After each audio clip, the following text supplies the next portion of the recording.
Estamos juntos aqui no nosso 7º encontro, estudando, aprendendo com o Espírito Santo, que está presente aqui, falando sobre a carta que mudou o mundo. Hoje é o nosso 7º encontro.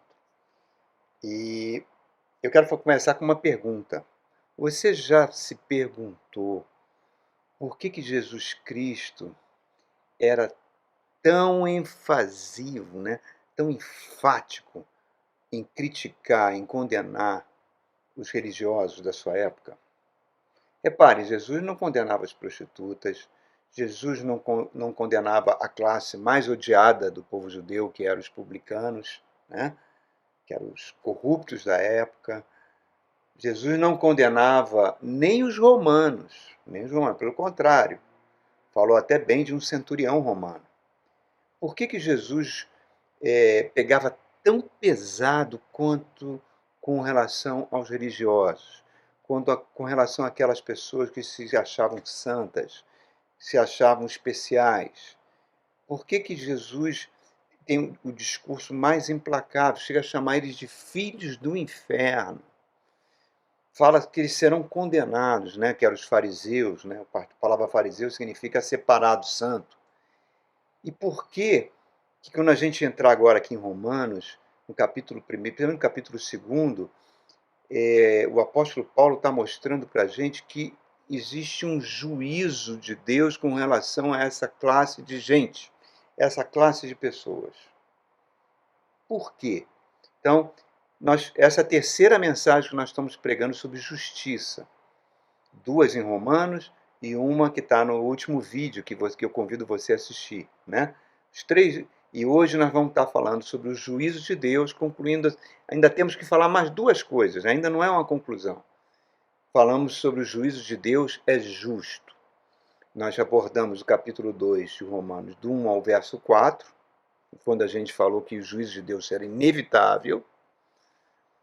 Tem uma outra mensagem que eu aconselho você a assistir, chamada Busque a Justiça, a importância de um povo valorizar os instrumentos de justiça do seu país, mesmo que sejam imperfeitos, o dever de protegê-los é da vontade de Deus que isso aconteça. E hoje nós vamos falar algo que parece óbvio, o juízo de Deus é justo. Terceiro vídeo dessa série. Então, no último vídeo que nós falamos sobre o juízo de Deus inevitável, nós já abordamos do 1 ao 4, mas vamos ler de novo do 1 ao 4 até o 11, tá? Mas aí vamos trabalhar do 5 ao 11. Então, por favor, Romanos capítulo 2, vamos começar lendo assim. Portanto, você que se julga os outros é indesculpável, pois você está condenando a si mesmo naquilo que julga, visto que você julga, pratica as mesmas coisas. Sabemos que os juízos de Deus contra os que praticam tais coisas é conforme a verdade.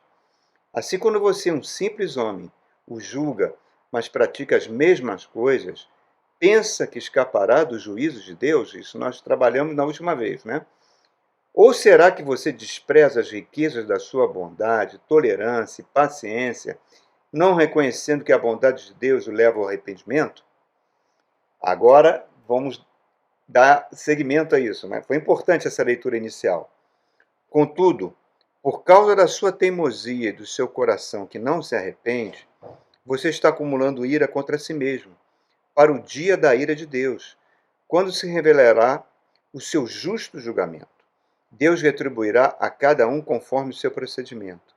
Ele dará a vida eterna aos que persistirem em fazer o bem, buscam glória, honra e imortalidade. Mas haverá ira e indignação para os que são egoístas, que rejeitam a verdade e seguem a injustiça. Haverá tribulação e angústia para todo ser humano que pratica o mal, primeiro para o judeu, depois para o grego. Mas glória, honra e paz para todo o que pratica o bem, primeiro para o judeu, depois para o grego. Pois em Deus não há parcialidade, não há acepção de pessoas. Novamente estamos trazendo esse tema de justiça, juízo de Deus, que Romanos está nos mostrando de forma cristalina aqui, O juízo de Deus é justo. Esse é o tema que norteia os 2 primeiros capítulos dessa carta que mudou o mundo. Romanos nos diz quem nós somos, é um tratado teológico que diz quem nós somos, o que foi conquistado para nós na cruz do Calvário, e à luz daquilo que foi conquistado na cruz do Calvário, como deveremos viver, qual será o nosso desenvolvimento espiritual para que nos tornamos um tipo de gente cada vez mais parecido com Jesus. Jesus é o nosso modelo. Jesus sendo o nosso modelo, a Bíblia chama isso, essa prática de vida, a Bíblia chama de santidade. Então reparem, irmãos, Jesus pegou pesado contra os religiosos. Por quê? Porque o que norteava o caráter desses homens é que eles eram hipócritas. A hipocrisia era a sua maneira de ser. Por isso que Jesus falava, vocês estão sob o juízo. E Romanos está falando que esse tipo de atitude coloca o ser humano sob juízo de Deus. Por quê? Porque ele não vive aquilo que ele prega. Eu e você podemos atrair as pessoas para Jesus, mas também podemos repelir as pessoas, fazer que as pessoas tenham uma aversão ao Evangelho. Por quê? Porque, basicamente, a nossa conduta vai faltar um elemento essencial chamado misericórdia. Não faltam oportunidades para que nós exercemos a misericórdia. Então, olha agora, trabalhando nos versos. Vamos ler de novo o verso 5 e 6, que fala assim: contudo, por causa da sua teimosia, coração que não se arrepende, você está acumulando ira contra si mesmo para o dia da ira de Deus, quando se revelará o seu justo julgamento. Deus retribuirá a cada um conforme o seu procedimento. Então, o que ele está falando isso? Ele está falando que a marca de uma pessoa religiosa, que se acha mais santa do que os outros, mais espiritual do que os outros, com mais dons espirituais do que os outros, uma pessoa especial, selecionada por Deus, ele está falando que esse tipo de pessoa tem um coração, por incrível que pareça, um coração duro, que não se arrepende, porque se acha perfeito, e é marcado pela teimosia. Jesus contou isso muito bem naquela parábola do fariseu e do publicano que vão ao templo orar, né? O fariseu dizia para si mesmo: Senhor, eu dou dízimo, eu sou uma pessoa que jejuo, faço práticas religiosas, eu não sou como esse publicano, bandido, marginal, corrupto, que está aqui do lado. E diz que o publicano batia no peito, dizendo: olha, nem ousava levantar os olhos a Deus, dizia: Senhor, me perdoe, que eu sou um pecador, tenha misericórdia de mim. E Jesus é enfático. Aquele fariseu, a sua oração não teve valor nenhum diante de Deus, mas o publicano foi justificado. Então reparem aí o princípio. Ele está dizendo que as atitudes pseudos religiosas, podemos falar assim, né, transformam uma pessoa numa fundamentalista. Um fundamentalista é um camarada radical, que se acha superior aos outros. Seja ele é capaz de fazer verdadeiras maldades em nome de Deus. Tem aí os fundamentalistas islâmicos, né, que são homens bombas, muitas vezes, à custa da sua própria vida, matam várias pessoas, achando que estão prestando serviço para Deus. Mas tem os fundamentalistas evangélicos também. Nos Estados Unidos foi lotado desse tipo de gente, que eles fundaram aquela organização racista que existe até hoje, a Ku Klux Klan, né? E no Brasil está se criando cada vez mais esse tipo de pessoa dentro das igrejas. Um lugar onde a violência começa a ser exaltada, a intolerância começa a ser exaltada e assim por diante. Paulo está falando que esse tipo de pessoa acumula uma poupança negativa nos céus para a sua vida eterna. Então, por quê? Porque Romanos traz para nós um princípio chamado princípio da justa retribuição. Aquilo que eu fizer irá contar. Cada atitude que eu tomar irá contar. E que nós não podemos usar a bondade, a misericórdia, o amor, a paciência de Deus para encorajar atos de desamor, atos de fundamentalismo, atos de permissividade, atos de intolerância e de racismo. Que isso faz o seguinte, não escapar do juízo, pelo contrário, atrai o juízo de Deus sobre a vida da pessoa que assim vive.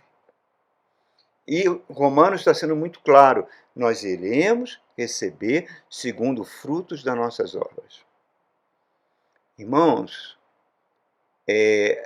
existe um equívoco muito grande quando se interpreta: eu entreguei a vida para Jesus, o sangue de Jesus me purifica de todo pecado, uma vez salvo, salvo pela frente, por toda a eternidade.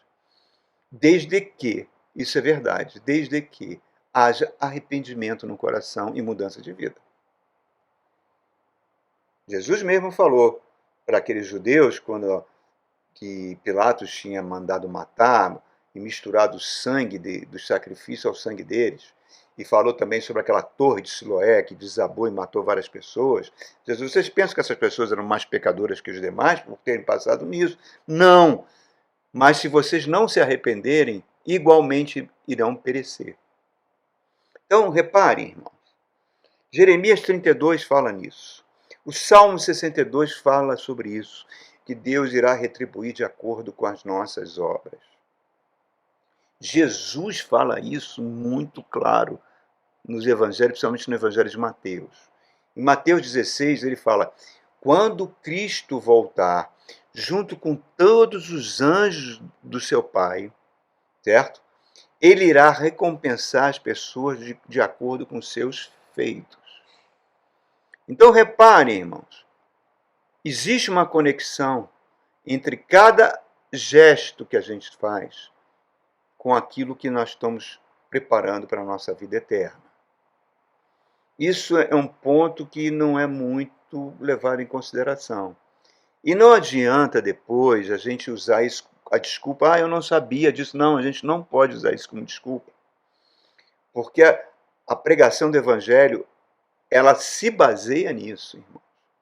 O Provérbios, capítulo 24 de Provérbios, verso 12, diz que não vai colar aquela falsa ignorância. Eu não sabia, por isso eu agi dessa forma. Não, não, não. Oséias fala sobre isso. Jeremias fala sobre isso. Os 4 evangelhos falam sobre isso. As epístolas todas no Novo Testamento falam sobre isso. O Apocalipse fala sobre isso. Esse é o princípio da justa retribuição. É esse princípio que fundamenta a justiça de Deus.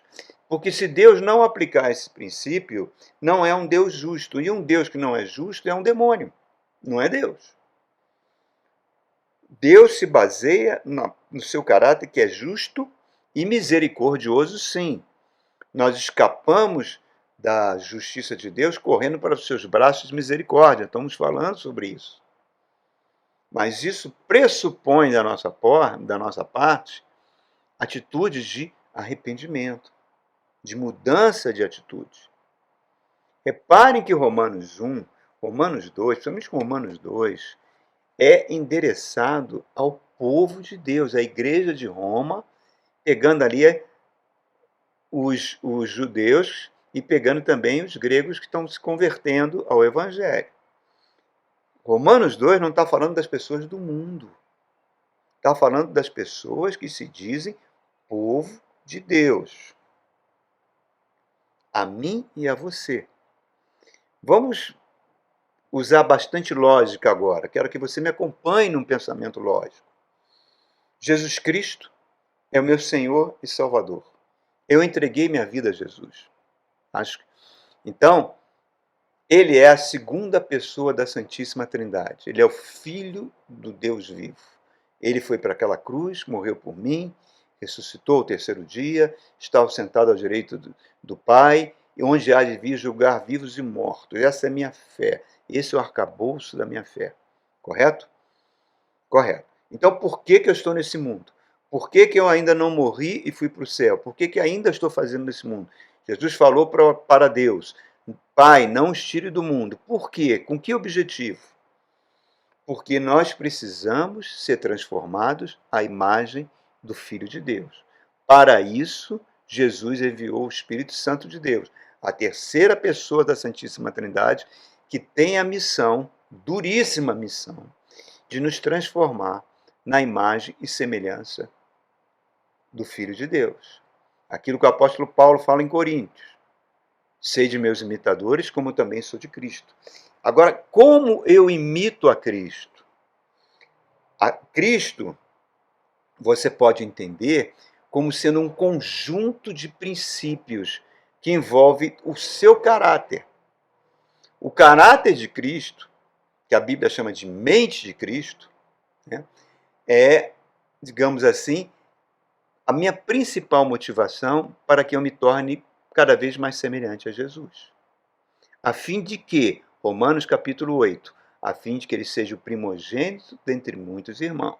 Então, eu estou nesse mundo para cumprir esse propósito, ser transformado na imagem e semelhança de Jesus, ser um tipo de gente cada vez mais parecido com Jesus, que tem no seu caráter alguns princípios presentes, como amor, como retidão, como honestidade, como mansidão, como domínio próprio. Esses atributos do caráter do Cristo, a Bíblia chama lá em Gálatas de frutos do Espírito Santo.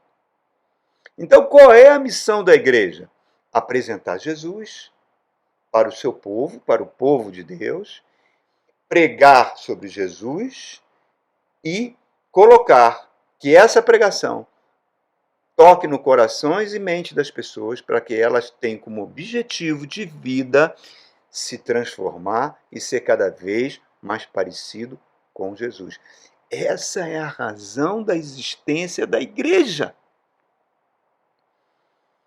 A igreja, a missão dela é essa, irmãos.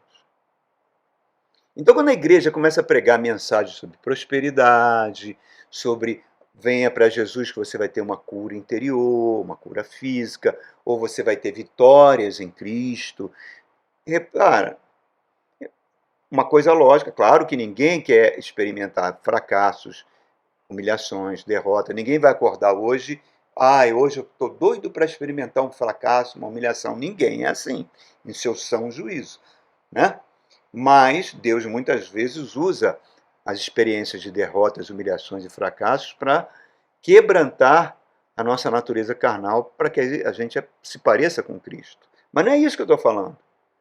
O que eu estou falando é que se as mensagens dão muito ênfase nisso que eu acabei de falar agora, prosperidade, cura interior, vitória, ser bem-sucedido, reparem, queridos, ela está se afastando do principal. E qual é o principal? Desenvolver o caráter de Jesus Cristo. Por isso que as mensagens que evocam, que exortam, que a gente busque cada vez mais a santidade, que a santidade nada mais é do que isso, parecer com Jesus, ser uma pessoa equilibrada. Tem uma mensagem que eu convido você a assistir, chamado O que significa ser santo? O santo que Deus quer que nós sejamos. Não aqueles santos que se autoproclamavam santos e atraíam o juízo de Deus. Então, essas mensagens que nos exortam a isso, que a gente imite a Jesus Cristo, é o nosso arcabouço espiritual, irmãos. Sem elas, nós vamos nos tornar crentes cada vez mais carnais. A nossa natureza carnal vai cada vez mais dominar. E o que vai acarretar? Frieza espiritual. Frieza no coração. E essas mensagens, cada vez mais elas estão sendo evitadas. Cada vez mais elas estão sendo menos pregadas. O apóstolo Paulo alerta na segunda carta a Timóteo, no capítulo 3, no capítulo 4, fala: virão tempos terríveis em que as pessoas não suportarão a sã doutrina, não suportarão as mensagens do Evangelho, as mensagens que transformam o ser humano. Porque o mundo vai cada vez mais exercer mais fascínio sobre essas pessoas. O apóstolo Tiago, meio-irmão de Jesus, na sua epístola, no capítulo 4, ele faz uma pergunta: da onde procede as guerras? Da onde procedem as contendas, as brigas, as inimizades, as porfias, o racismo, a intolerância religiosa? Da onde vem tudo isso? Da onde vem? Ele fala, vem da cobiça que está no seu coração, na nossa natureza carnal. Por isso que você não fica perplexo. Agora nós vamos ter eleições para várias eleições em vários níveis no país, e você tem mais de 2.000 pastores se candidatando. Homens que acham que a pregação no púlpito não é mais importante do que eles assumirem cargos políticos, porque eles usam a bandeira que, se forem políticos, eles vão preservar as leis morais, vão combater a ideologia de gênero, vão combater o aborto. Mas o que a gente tem visto nesses anos todos de envolvimento político, que isso não tem acontecido. Pelo contrário, a gente vê esses homens cada vez mais envolvidos em negociatas, fazendo pequenos compromissos que vão levando a grandes escândalos e quedas, porque o que eles querem é aquilo que Tiago está falando, eles querem grana, que eles querem poder. Por isso que você se espanta, um pastor que batiza o presidente e é preso por corrupção logo em seguida. Então, reparem, irmãos, olha como essas coisas estão norteando a cabeça das pessoas e estão mudando os valores do Evangelho. Mas vamos prosseguir. Olha o verso 7, que o apóstolo Paulo fala. Ele dará vida eterna aos que persistindo em fazer o bem, buscam glória, honra e imortalidade. Isso lembra Tiago, quando ele fala, a fé sem obras é morta. Você diz que tem fé? Mostre as suas obras. Que obras? As obras que fazem você cada vez mais parecer com Jesus, que mostram o caráter de Jesus acontecendo em você. E aí a gente precisa fazer uma ressalva, irmãos. Eu só vou conseguir parecer com Jesus Cristo, ter gestos de amor, de bondade, de mansidão, de domínio próprio, de retidão de caráter, de humildade. Só vou conseguir fazer essas ações que vão confirmar minha fé se eu tiver o meu espírito regenerado. Aquilo que foi falado por Jesus a Nicodemos. Nicodemos, para entrar no reino de Deus, você tem que nascer de novo. Eu tenho que nascer de novo. Eu tenho que entregar a minha vida para o Cristo de tal forma e arrepender-me dos meus pecados para que o Espírito Santo venha fazer essa obra em mim. Eu, por mim próprio, não consigo fazer isso. Se eu tentar fazer isso com meus próprios esforços, eu viro um religioso, eu viro um fariseu. Eu me torno um hipócrita, porque aquilo que eu vou pregar, eu não vou conseguir cumprir. Então, se você avalia, olha, as igrejas estão lotadas de evangélicos, somos mais de 30 milhões no Brasil, por isso que se disputa os votos dos evangélicos a tapas aí.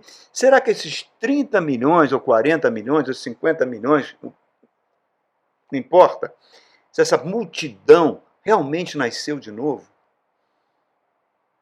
Porque se a primeira característica que deveria marcar uma multidão que nasceu de novo é o quê? Ela se sensibilizar com o sofrimento alheio. Isso é a marca. Ter essa sensibilidade. Porque se não tem isso, ela está fugindo dos princípios do caráter do Cristo. Uma vez eu ouvi uma irmã em Cristo falar para mim, pastor, eu estava saindo do meu prédio, aqui em Brasília, e vi um homem com uma roupinha direitinha, bonitinha, um jovem senhor, né? Se é que eu posso falar assim, um homem de meia idade, aparentemente saudável, vasculhando a lata de lixo, procurando coisas ali no lixo. Talvez ele tenha perdido o emprego dele, não tenha conseguido arrumar emprego. Eu olhei aquela situação, acabou o meu dia ali naquele dia. Aquilo me tocou, eu chorei a manhã toda. e eu vi quando eu me queixo das minhas coisas e das coisas que eu tenho, e aquilo foi me tocando de uma maneira tal, e a pergunta que eu faço, aquilo partiu dela ou foi a presença do Espírito Santo nela que levou ela a ver aquela situação, a compungir o seu coração, a reavaliar a sua vida, reavaliar como ela é abençoada e como ela pode ajudar essas pessoas nessa situação? Reparem, irmãos, nesses anos todos de igreja, eu convivi com crentes que se achavam profetas, mulheres de oração que falavam em línguas, que sabiam orar, que tinham revelações, que botavam a mão na barriga e falavam profecias para um para outro, formavam filas. E aí eu me lembrava tudo bem, elas eram assim, mas eram pessoas implacáveis com a sua língua. Eram pessoas que faziam olha, eu posso dizer, a grande totalidade delas. As reuniões de oração era para criticar o pastor, criticar a igreja, criticar vários irmãos. Eram pessoas que se achavam religiosas mais santas do que as outras, e essas pessoas estão debaixo do juízo de Deus. Por quê? Porque falta o essencial.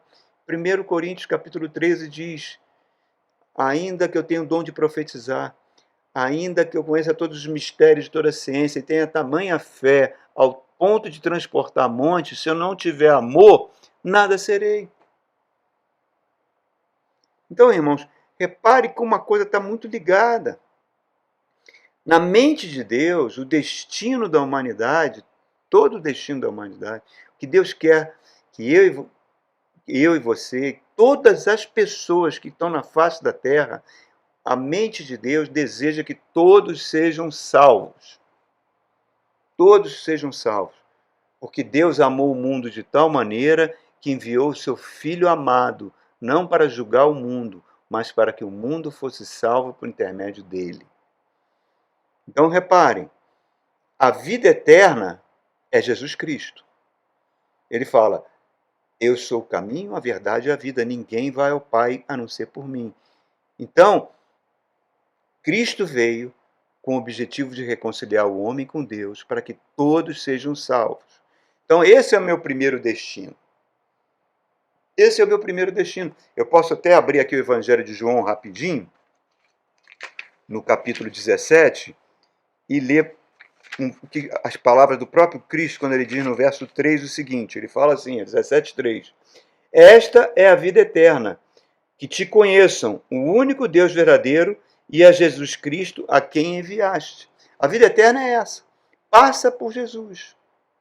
Passa por entregar a vida a Jesus. Eu só terei vida eterna na presença do Pai por meio de Jesus Cristo. Então, essa é a mensagem do Evangelho. É isso que as igrejas devem pregar. Pregar o Cristo. Pregar que a morte de Cristo, a ressurreição de Cristo e o sangue de Cristo que nos purifica de todo o pecado. Se ela sai disso, se ela se politiza por causa de defesa de leis morais que não vão mudar a sociedade, tá? Ela se corrompe, irmãos. A história mostra isso. Eu já falei vários exemplos históricos aqui.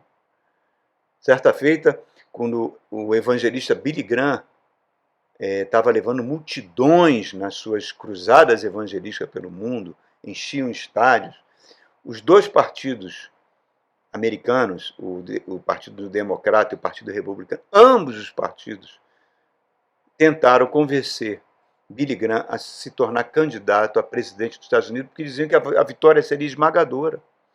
Ele seria o presidente dos Estados Unidos. Qual foi a resposta de Billy Graham? Vocês estão me oferecendo um cargo? No fundo, vocês estão querendo rebaixar do meu cargo. Vocês estão querendo que eu me rebaixe do meu cargo. Para pegar um cargo inferior? O que é isso, cargo inferior? Você vai ser presidente da nação mais poderosa da Terra? Você vai ser o homem mais poderoso do planeta?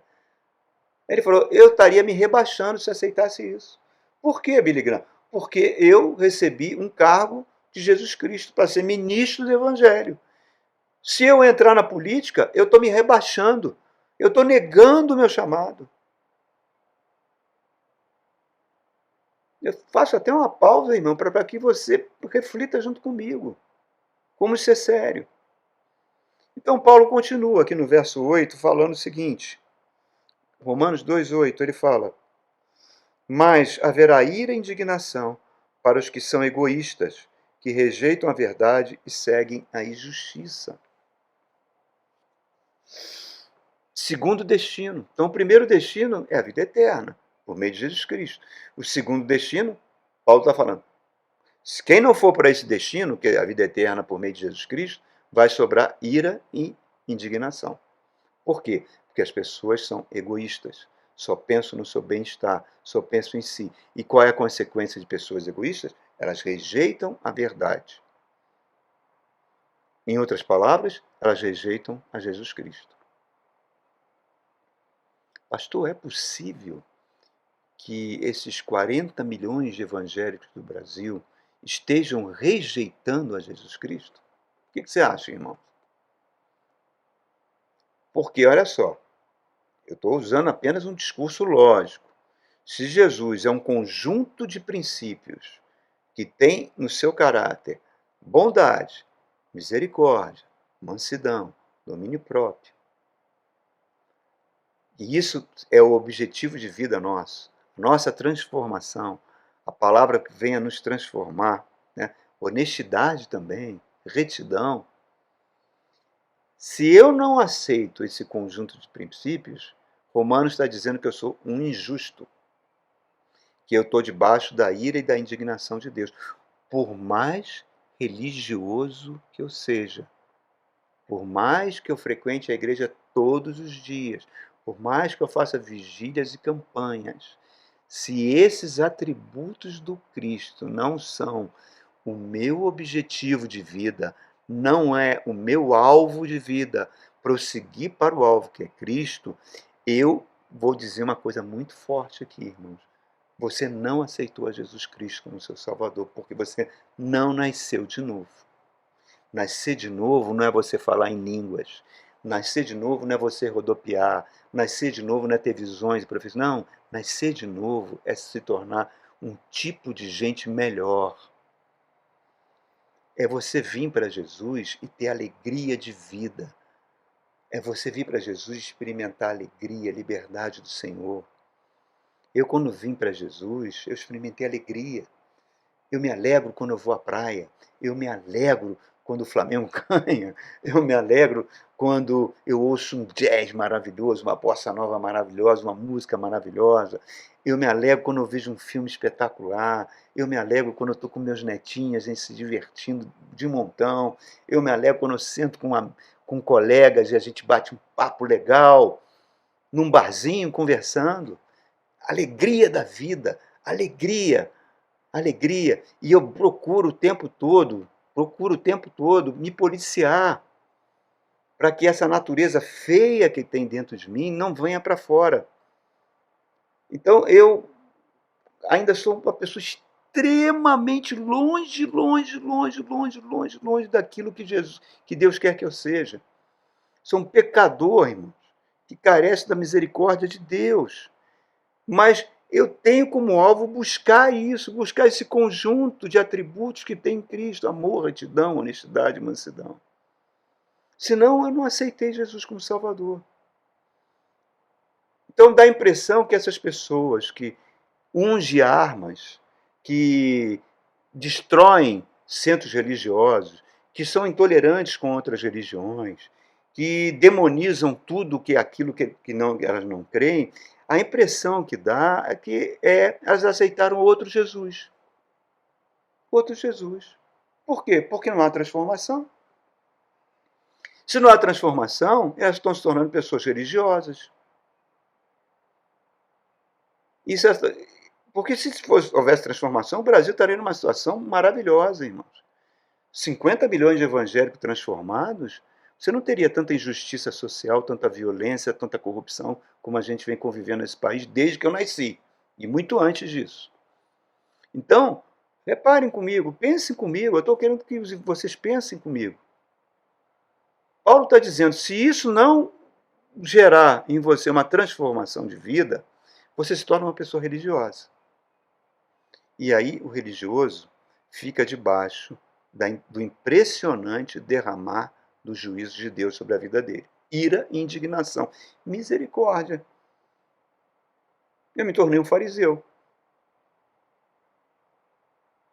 Por isso que ele está falando aqui, e o derramar do juízo vai vir sobre, ele fala na sua época, sobre o judeu e sobre o grego, né? O judeu que se considerava o povo de Deus. E aí eu fico pensando, desculpa que eu vou falar, essa tolice. Normalmente isso tudo foi herdado lá das igrejas americanas, né? De se idolatrar Israel. Que Israel, se você abençoar Israel, você será abençoado, porque Israel é o segredo para a volta de Cristo. Tem gente que está até dando dinheiro para construir o terceiro templo, e anda com quipá, e bota a bandeira de Israel dentro da igreja, e leva excursões para Israel, dizendo que passar pelos lugares que Jesus andou vai se tornar mais espiritual. Não, os lugares que Jesus passou, aqueles lugares que estão na Bíblia, que estão em Israel, que eu tive o privilégio de conhecer, são maravilhosos. Você ir lá conhecer um país lindo que é Israel. Eu considero a Suíça da Palestina, mas ela não vai me tornar mais espiritualizado ou mais parecido com Cristo. Essa idolatria a Israel não leva a lugar nenhum, porque se o judeu não aceitar Jesus, ele está debaixo da condenação, irmão. Então, vamos avançar um pouquinho. O que depende... nós vamos abençoar Israel porque isso vai acelerar a volta de Cristo. Não, Jesus não falou isso. Jesus falou o seguinte, fazei discípulos em todas as nações, começando por Jerusalém e indo para todas as nações. Depois que todas as nações ouvirem o Evangelho, virá o fim. Então, o fim que vai acontecer com a volta de Cristo depende de quê? De uma mensagem. Não depende de Israel. Depende da mensagem do Evangelho. Se você quer acelerar a volta de Jesus, invista junto com a sua igreja nas missões. Ajude os missionários que estão nos confins da terra, levando o Evangelho. Certa feita, um pastor veio me arguir, porque a nossa igreja apoia, apesar de ser uma igreja com bastante recursos financeiros limitados, mas ela, graças a Deus, desde o início dela, ela apoia algumas missões na África, que a MID patrocina. E ele veio falar comigo, poxa, mas você está pegando dinheiro da igreja, mandando para esses missionários, para lhe converter 2 ou 3 africanos? Olha só. Eu falei, sim, qual o problema de estar convertendo 2 ou 3 africanos? Não, olha só, não é mais jogo você ter missionários no Brasil que estão enchendo estádios. Eu falei, preste atenção. E se for esses 2 ou 3 africanos o que estão faltando para que Jesus volte? Se Jesus está só esperando que esses africanos que ouçam a mensagem para voltar e resgatá-los. Olha só como tudo parece que está impregnado de sucesso, de poder, de multidão, e Deus não anda nessa linha. Na mente de Deus não é assim que a banda toca. Deus não está preocupado, nunca esteve com multidões. Jesus perguntou aos seus discípulos, todo mundo foi embora, vocês querem ir embora também? Pode ir. E Pedro falou, não, Senhor, só tu tens a palavra de vida. É a marca da Bíblia, do caráter de Deus, Deus trabalhando com os remanescentes, com pouca gente. Então não é a multidão que vai encher os olhos de Deus. Então, reparem, irmãos, nós temos 2 destinos. Um destino, primeiro, eu vou ao Pai por meio de Jesus Cristo. Eu me arrependo e entrego a minha vida e terei a vida eterna. E o segundo, eu levo um tipo de vida totalmente contrário do conjunto de princípios que Jesus é. Esses 2 destinos se apoiam em 2 pilares. Aquilo que eu procuro e aquilo que eu quero ser. Qual é o meu objetivo supremo de vida? Qual é o meu objetivo supremo? É parecer com Jesus ou ser outras coisas? Ser um vencedor, um conquistador, né? Ser bem-sucedido, ter um bom casamento, enfim. O que nós fazemos em relação ao primeiro ou ao segundo? Então, o que o apóstolo está falando é que Cada gesto de bondade, cada gesto de serviço, cada gesto que a gente trata as outras pessoas como a nós mesmos, isso vai contar para a eternidade. Por isso que a gente pode ter muitas surpresas lá no céu. Muitas pessoas que a gente acha que vão estar lá, a gente vai chegar lá, vai procurar e não achou. E cadê o fulano? Não está aqui não. E pessoas que a gente achava que jamais estariam no céu, que não frequentavam a nossa igreja, não frequentavam a nossa religião, de repente você pode encontrar elas lá. Né? Porque elas não se achavam nem dignas de pronunciar o nome de Cristo. Podem estar lá. Jesus fala isso em Mateus capítulo 25, quando ele fala: quando eu vier, me sentarei no meu trono, os anjos separarão toda a humanidade, uns ficarão à esquerda e outros à direita. E eu vou falar para aqueles que estão à esquerda: eu tive fome, mas antes disso, essas pessoas vão falar: Senhor, profetizei no seu nome, fiz milagres no seu nome, levei o seu nome para tudo que é lugar. Ele falou: mas olha, eu tive fome e você não me deu de comer. Tive sede, você não me deu de beber. Estive nu e você não me vestiste. Mas, Senhor, nós profetizamos no teu nome, fizemos milagre no teu nome. Ele fala: não vos conheço. Sai de mim. Você está no rol daqueles que praticam iniquidade. Olha só, irmãos. Agora, os que estão à direita, que tiveram gestos de bondade e amor, ele fala: vocês são bem-aventurados na mesa que meu Pai preparou antes da fundação do mundo. Então, reparem, irmãos, terminando aqui nossa meditação, vamos ler de novo do 9 ao 11, Romanos 2, né? Vamos ler de novo. Olha como isso, às vezes, a gente passa batido dessas coisas, não dá importância, mas está aqui. Não tem nada na minha cabeça, estou lendo o que está escrito. Mas glória, honra e paz para todo o que pratica o bem, seja ele judeu ou grego, pois Deus não tem acepção de pessoas. Então, você pode pegar esse judeu, substituir por evangélico. Praticou bem, está parecendo com Jesus, está atraindo as pessoas pelo seu modo de vida, pela sua maneira de bondade, de amor, ou está fazendo o contrário? O grego você pode chamar o descrente. Então, o princípio que está por detrás está aí. Hoje nós estamos vendo uma igreja que busca sucesso, busca grana e vai anestesiando o seu ser espiritual. A prática do bem, a prática do mal vai definir o nosso futuro, irmãos. João capítulo 5, 29, a última leitura que eu queria fazer aqui do Evangelho de João, palavras do próprio Jesus. Olha o que ele fala para nós. Capítulo 5, verso 29, ele fala assim, ó. Ele diz exatamente essas palavras. E sairão os que fizerem o bem e ressuscitarão para a vida, e os que fizerem o mal ressuscitarão para serem condenados. Todo mundo vai ressuscitar. Alguns para o bem, para a vida eterna, e outros para a condenação eterna. Palavras do Cristo. E o que é bonito, o que é lindo, o que é maravilhoso, é que o Espírito Santo está em mim, está em você, para nos impulsionar a fazer o bem, porque a gente não sabe nem orar como convém. Porque na nossa natureza não habita bem algum, irmãos. O Espírito Santo usa a pregação da palavra, isso que nós estamos fazendo aqui nessa manhã, para falar o nosso espírito, para trazer a revelação de Deus, trazer a revelação do Cristo, para que a ficha caia. E a gente vê: meu Deus, eu preciso melhorar nisso. Meu Deus, por que eu fiz isso? Ai, Senhor, me perdoa. Isso é uma coisa linda, porque, filhinhos, se você pecou, não peque mais, mas se pecar, nós temos um advogado no céu. O sangue de Cristo nos purifica, mas tem um processo de arrependimento envolvido, né? Que impulsiona a gente a mudar, a ter a consciência que há algo errado em mim que eu preciso mudar. As pessoas que a gente convive, muita gente, muitas vezes elas funcionam como espelhos para mostrar quem nós somos.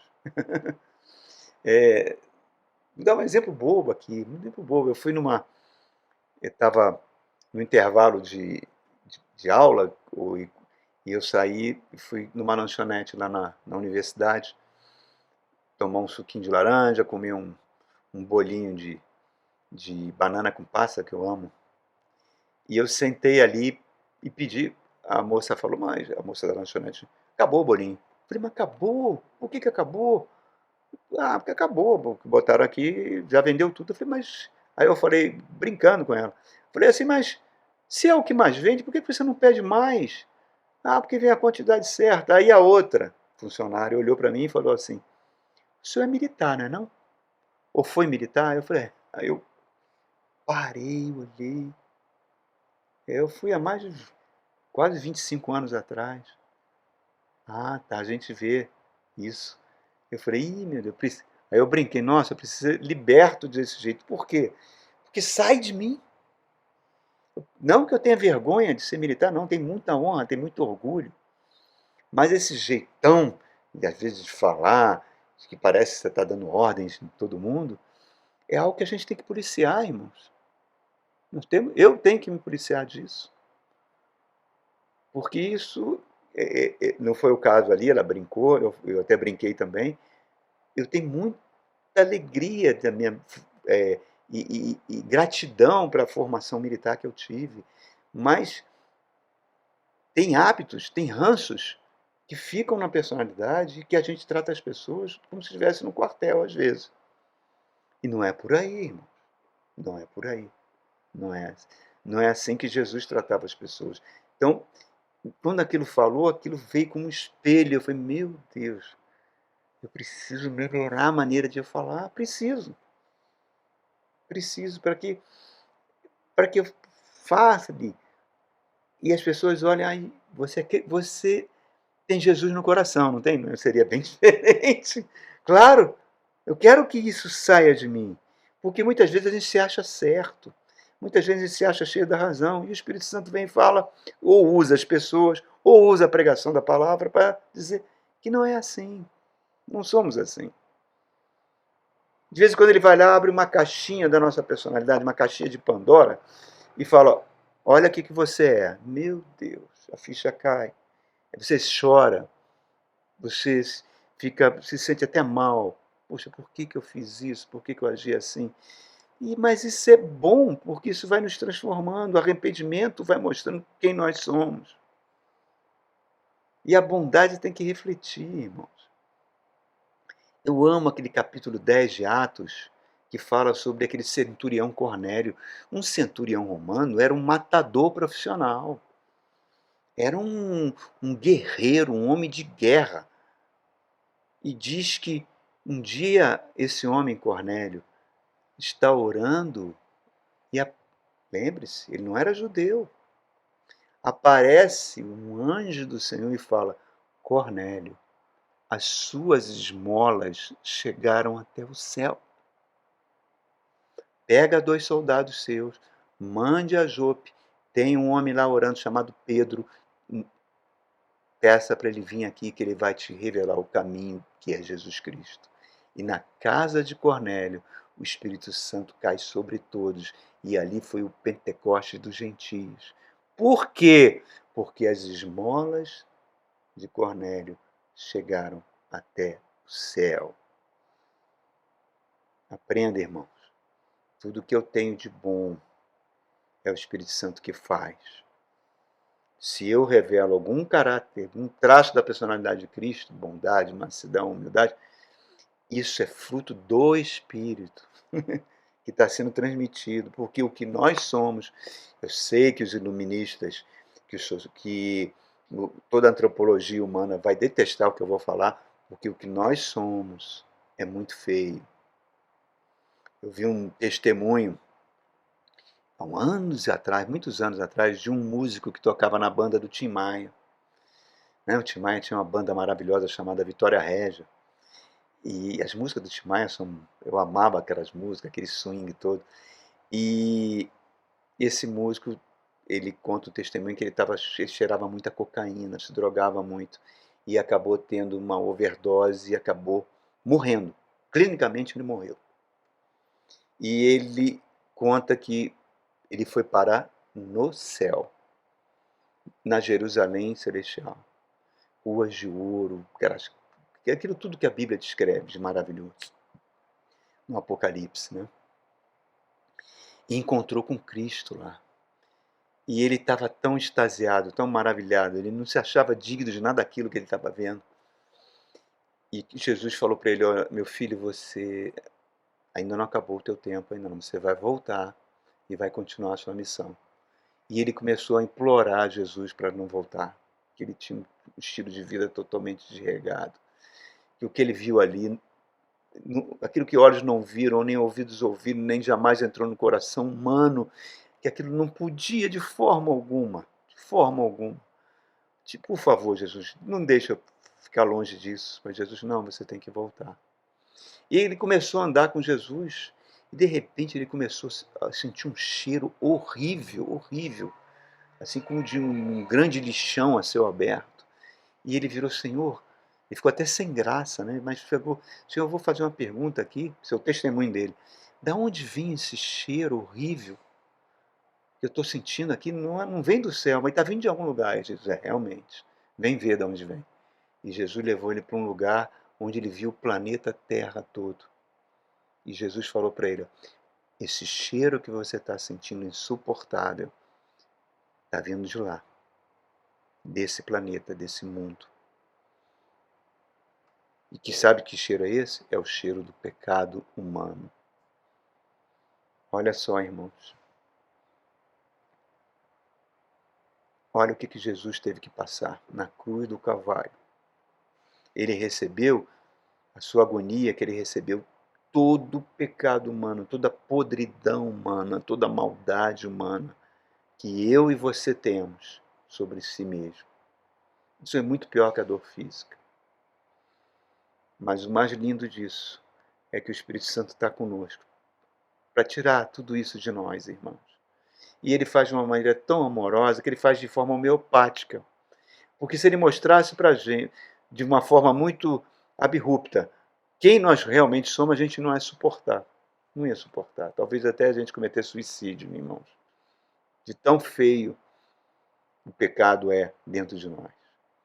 Deus não faz acepção de pessoas. Seja rico, seja pobre, PhD, analfabeto. Seu critério de justiça não vai mudar. Por quê? Porque, está falando aqui, ele sonda os corações. Provérbio 20, 27 diz que Deus sonda o espírito do homem, o espírito que está dentro de nós, que renasceu, é a nossa caixinha preta, né? Que o avião tem, com todas as informações de todos os gestos que nós fazemos, de bondade ou não. Por isso, irmãos, o juízo de Deus é justo. O que eu preciso entender enquanto é tempo, que a minha vida espiritual é o melhor investimento que eu posso fazer. Não acumuleis tesouro na terra, onde o ladrão e a traça devoram, e sim acumuleis tesouro no céu. Que o amor seja o nosso principal alimento. Que a gente possa se arrepender diariamente e ter como objetivo de vida ser parecido com Jesus. Ah, que coisa maravilhosa! Que Deus abençoe sua vida, irmãos. Deus abençoe.